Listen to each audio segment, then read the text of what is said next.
G'day, Tragic here, and now we're doing the last of the Conquest packs for a while. This is Descendant of Isha, and I've been experimenting with a new method for doing videos. I don't know if it's been particularly successful. The idea is to reduce the amount of editing time. I think it's been hit and miss. Like sometimes it seems to work really well, and other times it's just a total failure. So we're trying to, but I think if I get it working, it's going to really speed things up. So there's going to be a few problems here and there. But once,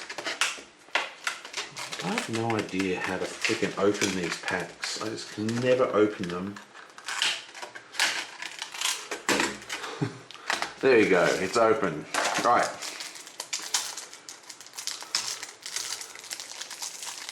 Come on. Yeah, so I think I used the method in the last video. I didn't think it came out very well. But anyway, let's see if I've refined it a bit in this video. Okay, so our first guy is a, what is he? Eldar. And he's a 1/5. And he's got, that's on his blooded side. Let's have a look at his ability. Oh, it's mobile, and that's it. I mean, he looks like he doesn't have a lot going on with this guy. I mean, he's just got the mobile keyword. Where's all the text? But mobile is really strong, and I'm not talking a little strong. I'm talking like one of the strongest effects in the game. I've talked about it a lot. It's not really an area control, but there is definitely strong emphasis on positioning in this game. Placing your units at the right planets and being able to move them around without exhausting them so they're open for first round combat is a huge deal. And mobile really allows you to manipulate those placements on the planets at a deep level, like outside of the normal game rules, and I think that gives you an extreme advantage. Now mobile is, it has a tight timing structure to mobile because of where you are at, you know, it's got limitations to when it can happen. You can't just, you know, move them at any point. So you can't help with the command struggle and stuff like that. But even so, very, very strong. And he's got 2 attack, you know, because he's going to be jumping around and, you know, getting in damage where you don't expect him to go. And he'll be very hard to kill because you should be able to dodge him out of the location with damage. He can also leave units behind, you know, like he can leave units behind on planets in his Warlord chain, and then when he goes back to HQ they stay at the planet. Very, very strong, extremely strong, I think. Now it's strong in the manner of this improves how the game functions now. But it doesn't add much to the game. This isn't the kind of card that's going to greatly change your deck design. It's not going to greatly add something. You're not going to bring this out and someone go, oh, how is this going to happen? I don't know how to deal with it, because mobile is something you got to deal with anyway with Eldar. So I don't know. I think this is a good hero. I like the way the ID works, and I'd have to play with him to get him to really show his colors. And I think mobile is very strong, but at the same time, I'm thinking, you know, I'm not sure if I like this as an idea for a Warlord. I mean, if you're going to have a Warlord system with this, you know, forcing all these cards on us with the squad, make the Warlords awesome. You know, don't give us just mobile. Give us like crazy cool powers that just completely, you know, are really interesting. And this guy isn't interesting. And while that's okay for normal cards that have powerful effects like mobile, for a Warlord, you want something really flavoursome, you know? I don't know. Interesting card. Let's see what else we got here. Oh, we got 2 Warlords in this pack. So there's not going to be many cards in this pack. So this is actually the Dark Elf Warlord. He's a 1/6 bloodied. Let's see what his ability is. Don't be... Okay, so this looks more like it. So you look at all that text. Awesome. The cost of you to play each torture event is reduced by 1. The cost for you to play each non-torture event is increased by 1. Okay, so this guy is going to go into the hand destruction and starvation deck for sure. There's been a number of torture cards introduced, plus cards that, you know, help you with using torture. And this is a guy that's all about using the torture card. So, I mean, he's a no-brainer. And this is exactly what I'm talking about. This is the kind of card that I like to see in a Warlord. You know, it's got flavor. It has a clear purpose that is unusual. I mean, this is just the mobile keyword. It's the same as all the other mobiles. But this is a very flavoursome, interesting Warlord. And I think the Warlords need to be like that. They need to be more than just good cards. They need to be unusual cards in some way. Yeah, so I think he's awesome. Now, obviously, this is one of these cards that's going to get better over time because of the more torture events you have. And yeah, so I don't think his second ability, you know, playing non-torture events is really going to be a huge problem, because especially as the game continues, because you'll just always have torture events. I mean, it'll get to the point, I guess, where there's going to be some extremely good events you're always going to want, but at the moment, I don't think so. Interesting card. Interesting. Okay, so this is the squad for the Eldar Warlord. So we have a 302 with 2 hammers. That's pretty awesome. It's got mobile. This unit gets +3 attack while it's at a planet with your Warlord. Now that is really good. Really, really good. And part of the reason why that is so good is because of the mobile keyword. I mean, basically, with mobile, you should be... if all your guys have mobile, you basically should be committing to the second planet every turn. You know, because then you can jump to the third planet, or you can jump to the first planet, or you can stay on the second planet. And I just think that's really, really strong. This card is obviously great because you can commit it to places for those 2 command points to get command struggles, but when the actual combat happens, you can then move him after the command struggle, because the command struggle happens before the combat struggle. And this is the timing with keywords. See, the reason why I was saying mobile doesn't work with command struggles for this guy is because he can't move to a planet to add his hammer and then have a command struggle, because the command struggle has been and gone. Love that card, and we're going to have a nice lot of them. That is, oh, you know, after paying that guy out, and I still agree with what I was saying about, you know, Warlords need to be really interesting, but I mean, mobile has such a strong effect. I mean, I think this Warlord's actually pretty damn good. Okay, this is a pretty good one as well. After a unit moves from one planet to another, exhaust this support to give that unit +2 attack for its next attack phase. This is not unique. Oh, well, kind of is unique actually, because it's a squad card, which means we're forced to take it. There's only 1 copy. So again, I mean, like all these cards, all the squad cards, they're always good, and this is no exception. But at the same time, you know, 1 card in 50, you're never going to see it, so who cares? I mean, it may as well just be a dead draw. Just add to randomness. I really dislike these single shot cards, you know. Okay, the next one is the Shining Blade. It's a relic. Limit 1 relic per player. Wow. Attached a mobile unit. Interrupt. When the attached unit declares an attack, declare that attack against an enemy unit at an adjacent planet instead. Okay, this is interesting. Now remember, interrupts and all that kind of stuff, unless it has forced written there, like force reaction or force whatever, then it's a choice. It's a player choice. So you can still attack your local people, but again, this just improves mobile even more. It allows you to attack to other planets even without moving, or you can move and then still attack where you used to be, but you're safe from any kind of combat. They can't hit you because you're at a different planet. Again, extremely strong. It's got the 3 shields, very, very strong, but again, you got 1 copy in your deck, so you're most likely never going to see it, or you know, only see it every 3rd or 4th game. So you can't assume you're going to see it when you're thinking about your deck design. Okay, now we have the tactics. Reaction. After a unit moves from one planet to another, move that unit to an adjacent planet. This is a good one, City of the Wind. Basically, it's just saying, you know, your mobile keyword can now go to 2 planets instead of 1, you know, just to increase the range of the movement, which is obviously very cool. And now this is the Dark Elf squad. Twisted Warax or Warax or whatever. Creature Abomination. Okay, it's a 2/3/3. Discard a torture card from your hand to ready this unit. Well, I mean, it's good.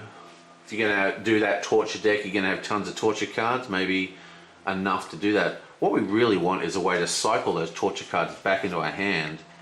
This guy definitely can't do that, so without ways to cycle torture events, I don't know how much fun it's going to be discarding the events, especially if you've built your deck around them, because you know, if they're the cards that you've got in your deck to actually use, you don't want to chuck them out. Okay, so we have this guy's Experimentations. It's got 1 shield. It is a tactic and it's torture. Name a card type, unit, support, attachment, event. Your opponent must either discard 1 card of that type from his hand or deal 1 damage to his Warlord. Excellent card. Absolutely love it. This is exactly the kind of card I like to see in hand destruction decks. I like the choice, you know, because that gives me, like if I play this card and their choice informs me, it gives me information, and I love that. And you know, if you've got ways to peek at their hand, you know when to cast it, I reckon this is a great card.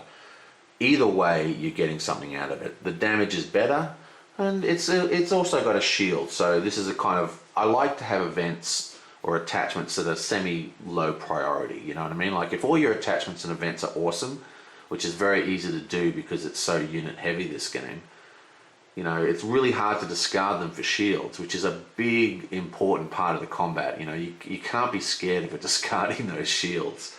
So cards like this that are good but not amazing are great for shield discards. Okay, so that's 1, 2, 3, 4 of them. Wow. Okay, and we have the Ichor Gauntlet. Reaction: after you play a torture event card, exhaust attached Warlord to copy its effect. You may choose new targets. Ah, well, that's kind of like mirror image in you know, Magic the Gathering or whatever. Fantastic. It's a fantastic card, but again, you got 1 copy of it, so who cares? And now we have the location. Your opponent plays with the top card of his deck revealed. Interesting. Exhaust this support to discard the top card of each player's deck or have each player draw 1 card. Interesting. I really like this card. This is my kind of card. It has a disadvantage that's quite strong, but of course if you're building a deck for recursion, it's not going to be that much of a problem. And I'm sure there's got to be a recursion theme. We've seen a lot of cards already that are about discarding tortures, and a hero that's all about torture cards. So if there's not a way to recur some of those cards, it seems a little bit weird to me. Even so, I really like this one. And that is it for the squads. Let me just put my purple guy. Usually I always keep these in order, but it makes no sense to have the squad split like that. Yeah, I really like this card. I think this is a really neat card. You've got information at all times. You can force him to draw and then cast your discard cards. You know, you got that name a type. You know, you're always going to get a hit. I don't know. Interesting. So you make him draw, you draw yourself, and then you make him discard the card he's just draw, plus maybe other cards in his hand. That's actually pretty cool. But again, you've only got 1 copy, so, you know, who cares? I'm just a waste of my deck. Waste of space. Wow, this is bonkers. A 7 cost, 3 hammers, and it's a 5/5. Reaction: after you deploy this unit, your opponent cannot commit his Warlord to this planet this round unless it is the only planet in play. Well, the only planet in play thing's never going to happen. Well, I don't think so. 7 cost is ridiculously expensive, but you know, if anyone can raid 7, you know, have 7 resources to play, then Space Wolves, you know, Space Marines can do it.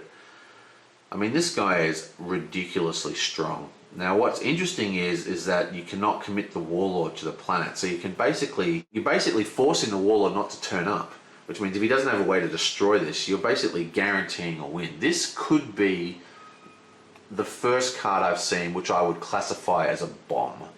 Okay, This is an actual bomb. You can play this to win. You only need one. You hold this in your hand. Maybe only put 2 of these in your deck, right? Because you don't need to draw them very fast. But you've drawn them, you've got it at hand, you've got you saved up, and you need that one icon left. An icon, you know, first planet comes up, you play this, bam, it costs a lot, but it completely removes his Warlord. You know, you can send your Warlord plus all the guys in his train, plus all the guys you deploy, get that win instantly. I think that's a very strong card.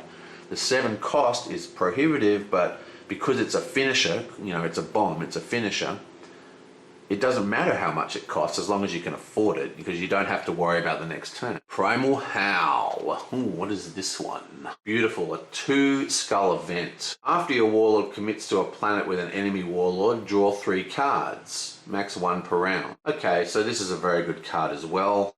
Reaction, after your Warlord commits to a planet with an enemy Warlord. I mean, how does that work? Does that happen after the reveal? I guess it does. So you reveal your tokens and then you move in.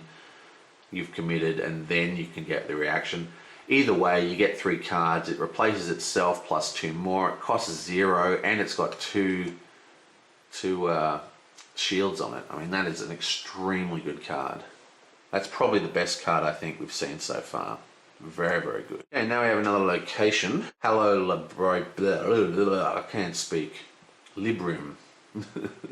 This weird faux Latin in this game is just so weird. Exhaust this support to have a target unit at a planet without an enemy Warlord gain -2 attack until the end of the phase. Okay, I like this card as well. I mean, this is a very, very interesting card. I do like combat control. Now, what's weird about this is that it's last the end of the phase, which means that's quite a heavy chunk of time going on here. And it is going to reduce the targets of your Warlord, of your, you know, enemy. You go, okay, this guy has now got 0 attack. He's kind of, we don't care about him anymore. And that reduces the kind of targets you have to worry about. Because a big part of this game is, if I attack this guy, I'm going to get hit back by that guy. So which one of these cards would I rather get hit by? Now, sometimes that decision is very clear, and other times it's just not. You know, especially if they got combat tricks. And this isn't technically a combat trick because it's telegraphed. You have to do it as an action before you attack. It's not something you can do as a reaction or an instant or whatever. But even so, I quite like this. And if you get, and it's not unique, so you can get all 3 of these out. So you can drop resources support to have a target unit. Yeah, you can do it to the same target if you want. So you can drop really high bombs into nothing, or you can target, you know, a whole slew of objects and reduce, you know, 3 different characters down. Interesting card, especially for versus the weenie decks, which is a lot of the cards are really trying to fix the weenie problem, where you've got lots of small cost cards because the cost curves in this game are so crazy. Interesting. I like this one a lot. Big Shooter Battle Wagon. About time we had a Battle Wagon. Okay, 6 for 4. Ugh, my god, 6 is just so expensive. Interrupt. When this unit is destroyed, put 4 Snotling tokens into play at this planet. Okay, so I don't like this at all. I mean, maybe if you have something that triggers off Snotlings, there's a number of things that require Snotling sacrifices. But that 6 cost for a 4/4 and 1 command icon, I don't really see this as a card that I'm particularly interested in. 6 cost is ridiculous. And, I mean, Snotlings, who cares? I don't know. Not something that I'm particularly interested in. Next one would be Made a Tough Fight. Made to fight. Okay. Interrupt. When an army unit you control leaves play from a planet with your Warlord, deal damage equal to that army's unit printed attack value to a non-target non-Warlord unit at the same planet. Well, wow, that's a whole bunch of confusion. I couldn't have read that right. Here, let me try again. When an army unit you control leaves play from a planet with your Warlord, deal damage equal to that army's unit's printed attack value to a target non-Warlord unit at the same planet.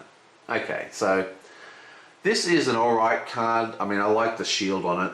It'd be nicer if it had 2 shields, but what I don't like about this card is that it requires your Warlord to be at the planet as well, which means that there's only a X percentage of your fights he's going to be playable. And one thing about this card, this game isn't nearly as fast as, say, you know, Star Wars, which is by the same designer. Eric Lang, but this is a fast game. You don't want dead cards clogging up your hand, okay? You want every card to be playable pretty much any time, you know? And this is the kind of card that you'll get in your hand, you go, oh, this looks really cool, you get it in your hand, and then you just never find a time to use it. Now, obviously this comes down to deck piloting, how you're using your Warlord, what kind of fights you're getting him into. Maybe you're going to be doing lots of aggressive attacking with him, in which case this is a good card. Interesting way to look at it. I'm not sure which one I prefer, but my gut is telling me that this is the kind of card that has too much going on in it. You know, there's too many things you need to have at the, you know, to form the trigger for it to be able to be cast. You know, it can only target non-Warlord units, okay? It's got to use the printed attack value. You know, it's got to have your Warlord's got to be at the planet, you know, you got to be in your action phase. Yeah, there's just a lot going on here. Even so, it does mean the threat of this card is actually quite strong. Okay, so you've got your Warlord there at the track. You can actually invest some money in some higher cost monsters, because one of the big problems with high cost monsters, like say this ginormous 6 cost here, is that they just get killed before you get a chance to use them. This way, even if he's killed, because as soon as he leaves play, you can just bounce his damage down, you know what I mean? It doesn't matter, you know, you could, like if this guy was here, right? If this card was working on here, there's a chance of getting the 4 attack, plus another 4 attack using this, plus whatever the Snotlings can do when they come out. Interesting. And of course, because it's a leave play effect, you've actually got the opportunity to use, you know, your own cards to bounce to trigger it. But then you've got to have that card and this card in your hand. Even so, even with the double damage kind of thing, it's not really doing much for me. Okay, Squigify, nice. Combat action, target a non-vehicle army unit. Until the end of the phase, set that unit's attack value to 1. Its printed text box is treated as blank, except for traits. And it gains the Squig trait. Okay, I love it.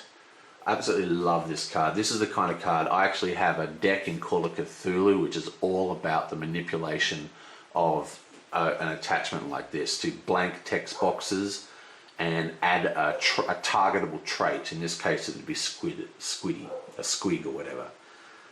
We'll have to see what can target that trait, but this is just a great card in my opinion. I love the theme of it too. It's kind of like a polymorph, you know, turning someone into a sheep or whatever.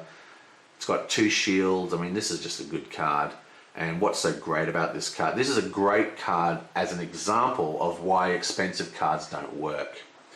You know, the non-vehicle unit is a hindrance, but say Chaos, for example, has many high cost, 5, 6 cost monsters. You go all these resources, all this work to get them on the table, and then bang, this gets cast on them for 3, and they're completely useless. Meanwhile, they put out like 5, you know, 1 cost, 2 cost characters. So, even so, it's a pretty cool card. What have you got for us? What is next? Chaos! Come on, Chaos. Give us something good. Give us something for Nurgle. Wow, look at this. It's the Keeper of Secrets. Whoa. It's a 7 cost, 3 command tokens, and it's a 5/5. Action. Sacrifice a cultist to ready this unit. Okay, interesting card. I mean, it's got tremendous command tokens. It's 7 to get out on the table, which is a ridiculous amount of money. I mean, even with Chaos's ability to reduce the money. But the problem is, if you're reducing the money, because basically the way you reduce the cost of demons is that you sacrifice cultists. So to get this guy into some kind of, you know, affordable cost range, you're going to have to sacrifice your cultists, which means you don't have any cultists on the table to actually fuel his ability, which makes him a lot less scary. I like this guy. I think he's a good guy, and I think with my Chaos decks, I always try and figure out how to use the big demons. I always make large demon decks and add big demons, and then as I play the deck, they always come out. I've just never been able to keep them in the deck because, you know, you've got cards like this guy. Okay, I mean, what do I play? What's this? Target non-vehicle army unit. Bam. So I play this for 7. I sacrifice a whole bunch of my cultists to get him out, and then boom, this guy goes down, and then Complete waste. I lose all my cultists, I lose all my points, my resource points. I mean, it's brutal. It really is brutal. Still, like I said, you can't go wrong with awesome monster demon things. Ooh, what's this guy? Slanesh's Temptation. More Slanesh. Slanesh is just the bomb. Okay, 2/2 shield. Nice. Attached to a planet. Increase the cost of each enemy unit being deployed at another planet by 1. After a battle at attached planet ends, sacrifice this attachment. Interesting. Is the +1 resource really enough? I mean, what is this card really going to do? I mean, it's going to make it more expensive for them to deploy, but is it going to draw, is it going to draw the Warlord to the planet? Are you able to control the Warlord's positioning by playing this card, or maybe playing 2 copies of this card, which is very expensive? I'm not sure. This is the kind of card that looks fantastic. I reckon if it was planet by 2, it would be a lot better as a Warlord attractor. Basically, you know, you put this at a X planet, and then they have to go to that planet to, you know, to kill it, to get rid of the card. Interesting. It's got 2 shield as well. I reckon this is a pretty cool card, but I just don't think that that's enough of the 1 cost isn't bad enough to really make it like an absolute pain. I mean, this is the kind of thing you could go out and go, oh, I'll just ignore it for a turn or 2, maybe fight there later, because you could ignore it for 1 turn. You know, it's only increasing your cost by 1. There's a possibility you're still going to get your normal turn's play. Kill it next time, you know what I mean? But yeah, I don't know. Interesting, but not my, I don't know. We'll see how that goes. What's next? Ooh, another Slash. It's the Noise Marines again. Noise Marines are my boys. Attached to an army unit you control. Reaction: after attached unit uses its area effect ability, deal damage equal to its area effect value to each enemy unit at each adjacent planet, then sacrifice attached unit. Okay, this is crazy. I mean, whack this on a bloodletter and you have a juicy target. Okay, so this card costs 2, right? This card also costs 2. This card here is a much more effective Warlord draw than this one. I mean, you put this on a bloodletter or, you know, any big area effect guy, and the Warlord is coming. He will come to fight that guy regardless. It doesn't matter what other plans he had that turn. He has to kill it. I mean, there's no choice here, because it's just going to lay waste to like 3 planets, because you always would play it in a location where it can hit 3, because it hits both the adjacents, and of course he does his own area effect on the planet he's on. That is a bonkers card. That is, wow. That is up there for the most powerful cards in the pack so far. There was another really powerful one. I think it was also an event, actually. Squigfly was very strong. Yeah, Primal Howl. That's another very strong card. Basically removes the need to do 1 command struggle. Okay, so now we have an IG, the Shrieking Basilisk. Oh, another expensive one, 6335. You know, they've really got some expensive cards in this one. It's got ranged. Wow, a 3 ranged with command icons. No wonder it costs 6. After this unit damages an enemy unit, exhaust a target support card. Interesting. I'm not 100% up on what support cards are the greatest threats, but, and also in this game and in all the LCGs, cards don't exhaust by default. It only exhausts if the actual tapping is part of the cost. So many support cards can function regardless of whether they're exhausted or not. What we're really talking about here is a 3 command point card that can just basically stake out a planet and just reel in the money or the cards or whatever. And anytime anyone wants to kill it, it's getting a 3 ranged attack off before the combat starts, which means it can basically just wipe out almost anything that comes to get rid of it. You know, whack some stuff here that gives you extra draw. You could really make a planet just an absolute complete cash cow for money, for card draw. This is actually a very good card, but at the same time, the 6 cost, man, I mean, that is expensive. I know it's getting a bit like a broken record with the cost, but as far as I'm concerned, they haven't addressed the issue with the cost curve in this game. Anything that's sort of above 3, like 4 and up, you've got to have a good reason. I mean, you need a reason to put it in your deck. And now, there is actually an excellent reason for this. Okay? Probably have to combo it with a Void Pirate or, you know, some other way of drawing extra cards or extra money, more importantly. But even so, the 6, you know, if you play it early and if you play it late in the game, right, it's not going to help you with those command struggles. If you play it early in the game, it's going to completely retard your entire combat line because you're only going to get this card out, you know. So it's because, you know, it's got to be out there for a bunch of turns before it actually pays for itself. I don't know. I mean, this is a great card, but it's just too expensive at the moment. I just can't see this being working. This is like that 7 cost demon. This is the kind of card I'd put in my deck straight away and just play and play. And then as I'm playing, I just slowly take them out again and replace them with cheaper, easier to use cards.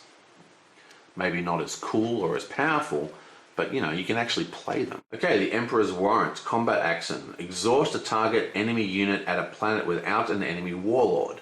Then deal damage equal to that unit's attack to another target unit at the planet.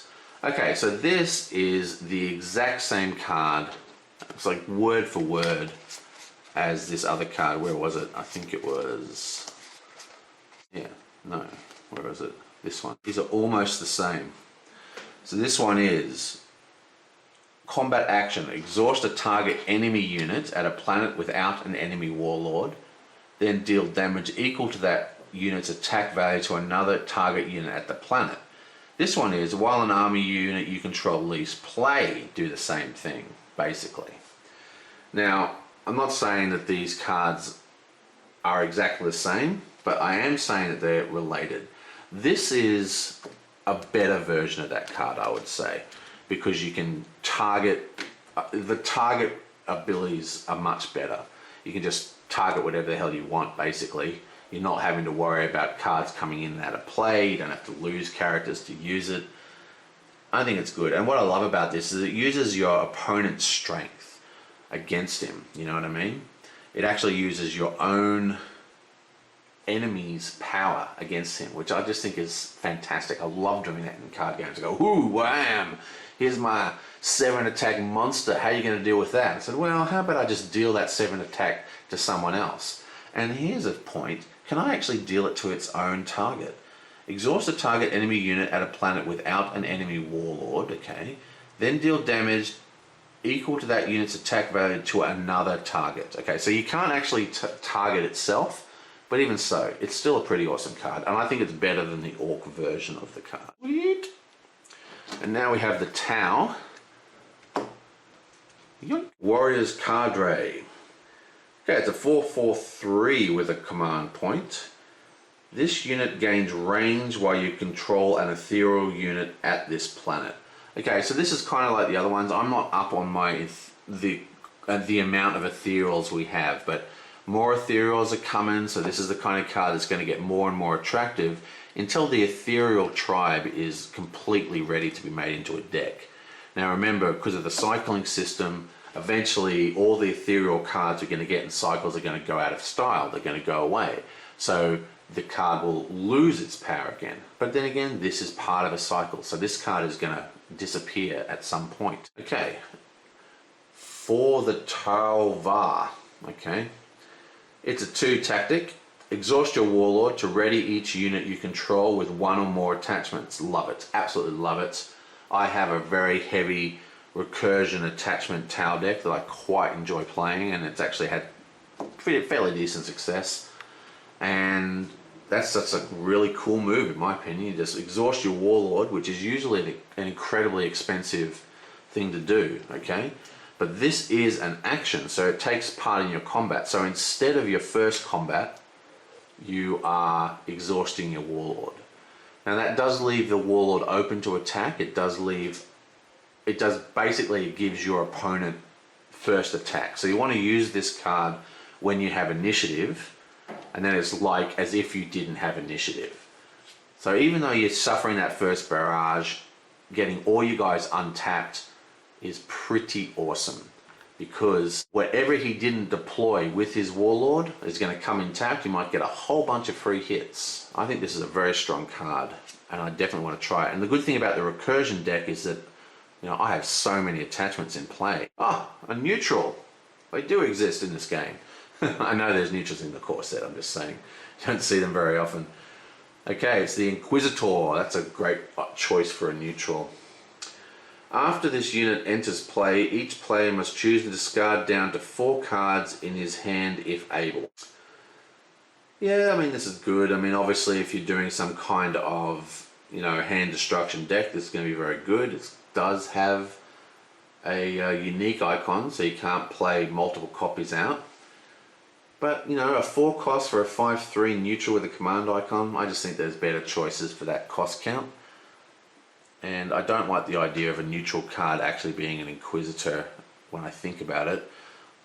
Like, I think neutral card, there should be neutral cards that are limited to factions. So this is a neutral card only for 4 factions or something. Because, I mean, seriously, you're going to have an Inquisitor, neutral Inquisitor hanging out with like freaking alien xenoids of the Tau? That doesn't make any sense.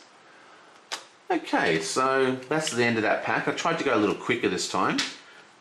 Thought the Inquisitor was interesting, but just a little bit over cost.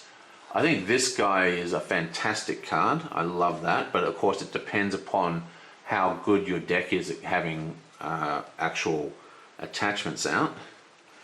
I think this guy is good for the same reason as all the ethereal cards are good, but of course you need actual ethereals for it to work. Emperor's Warrant is a much better version than the Orc version of the same thing. Basically the same thing anyway. Shrieking Basilisk. I love this card and I love the idea of how this card is meant to work, but at 6 cost I just can't see this being viable.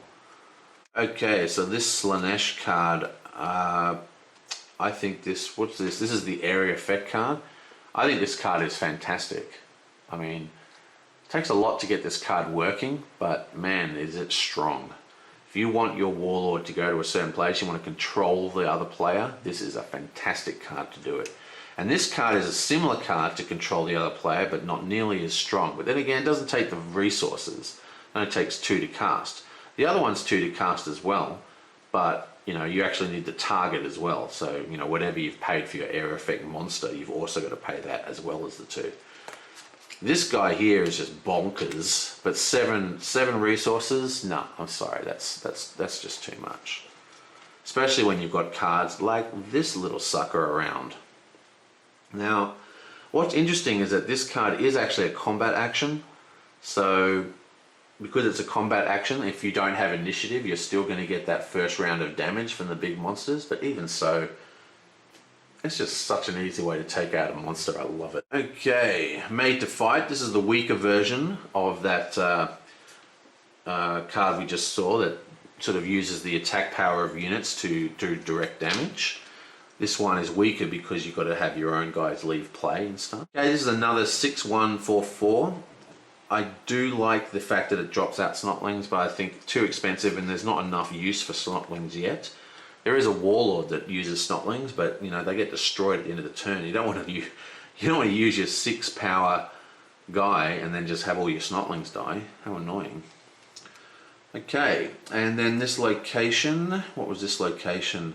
Oh, this is the -2 attack location. I actually quite like this card. I'm not a big fan of the locations in this game so far, but -2 attack is pretty damn cool. And this one here, Primal Howl, I think this is an absolute awesome card. I mean, basically, your Warlord commits to a planet and with an enemy Warlord, and bang, you've got 3 extra cards. What a no-brainer. And it's got two shield. I mean, that is a good card. Boom, look at this guy. Did I skip this card? No, I didn't.